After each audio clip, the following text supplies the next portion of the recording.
Karnataka cricket சங்க செயலாளர் சங்கர், பொருளாளர் ஜெயராம் ஆகியோர் ராஜினாமா செய்துள்ளனர். பெங்களூருவில் நடைபெற்ற ஆர்சிபி வெற்றி விழா கொண்டாட்டத்தில் ஏற்பட்ட நெரிசலில் சிக்கி 11 பேர் உயிரிழந்தனர்.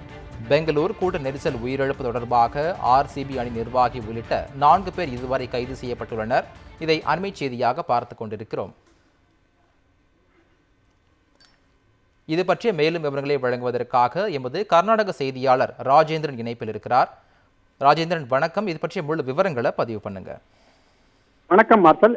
கர்நாடகா மாநிலம் பெங்களூருவில் கடந்த 3 தினங்களுக்கு முன்பு நடந்த அந்த ஆர்சிபி வெற்றி விழா கொண்டாட்டத்தின் போது 11 பேர் உயிரிழந்து சுமார் 30க்கும் மேற்பட்டோர் காயமடைந்து சிகிச்சை பெற்றுள்ளனர். 6 பேர் தொடர்ந்து சிகிச்சையில் உள்ளனர். இது சம்பந்தமாக மாநில அரசு பல்வேறு நடவடிக்கைகளை எடுத்து வருகிறது. முதல் கட்டமாக அந்த சம்பந்தப்பட்ட காவல்நிலைய எல்லைக்குட்பட்ட பகுதியில் இருந்த உயர் போலீஸ் அதிகாரிகள் உள்ளிட்ட சில அதிகாரிகளை சஸ்பெண்ட் செய்து உத்தரவிட்டது. அதனைத் தொடர்ந்து இந்த சம்பவம் தொடர்பாக எஃப்ஐஆர் வழக்கு பதிவு செய்து பல்வேறு நடவடிக்கைகளை எடுத்து வருகிறது.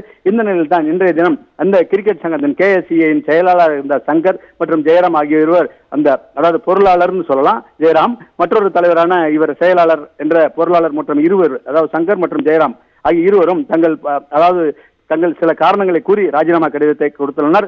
அதாவது கடந்த 2 தினங்களுக்கு முன்பு நடந்த இந்த எதிர்பாராத மற்றும் துரதிர்ஷ்டமான நிகழ்வு காரணமாக எங்கள் பங்கு அதில் குறைவாக இருந்தது. அதற்கு நாங்கள் தார்மீக பொறுப்பேற்று எங்களது அந்த கர்நாடக மாநில கிரிக்கெட் சங்கத்தின் செயலாளர் மற்றும் பொருளாளர் பதவிகளிலிருந்து நாங்கள் விலகிக் கொள்கிறோம், ராஜினாமா செய்கிறோம் என்ற கடிதத்தை தெரிவிக்கிறோம் என்று கர்நாடக மாநில கிரிக்கெட் சங்க தலைவருக்கு அந்த கடிதம் எழுதியுள்ளனர். இந்த கடிதத்தின் வாயிலாக சங்கர் மற்றும் ஜெயராம் ராஜினாமா செய்தது உறுதிப்படுத்தியுள்ளதுங்க. மார்சல். நன்றி ராஜேந்திரன், உங்களுடைய கூடுதல் விவரங்களுக்கு.